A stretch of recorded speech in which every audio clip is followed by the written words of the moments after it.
This is my story, and maybe yours too. I know what to do. I just need to do it. As a weight loss physician and mother of 4, I've cared for thousands of women over the past 15 years. The one thing I hear more than anything else from so many of my patients is some version of this lament. And I get it. I've lived this challenge myself. When I had my first child, I was living in New York City, and we walked everywhere. I walked to the hospital the day I gave birth. Even with my rather lackadaisical approach to breastfeeding, I lost most of my baby weight in 6 weeks. But I still looked pregnant because of the changes my body experienced.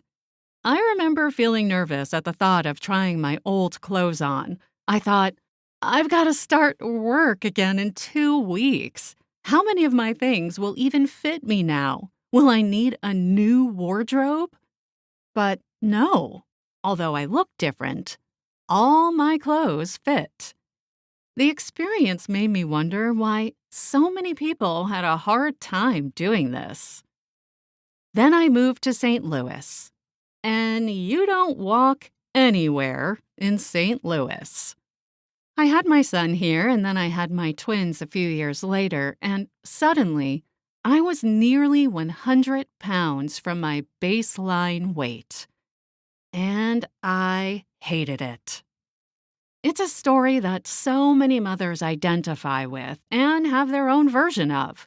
It's something they might keep telling people even 20 years later. Because the truth is that the weight you gained in pregnancy isn't something that just affects you right after you have the baby.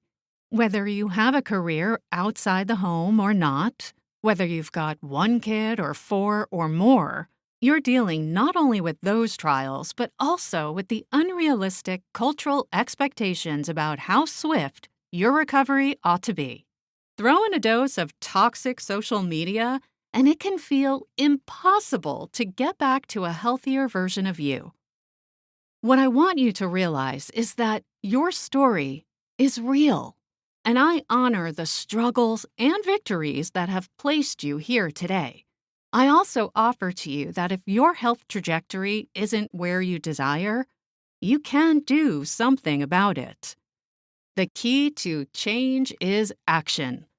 This means you get to take some ownership over your situation. Some habits will have to change. Others will need to be strengthened. And let's be honest here. What worked for you in your 20s probably doesn't work so well for you anymore. It doesn't for me either. As much as I'd love to eat a whole plate of fries, I just can't do it anymore.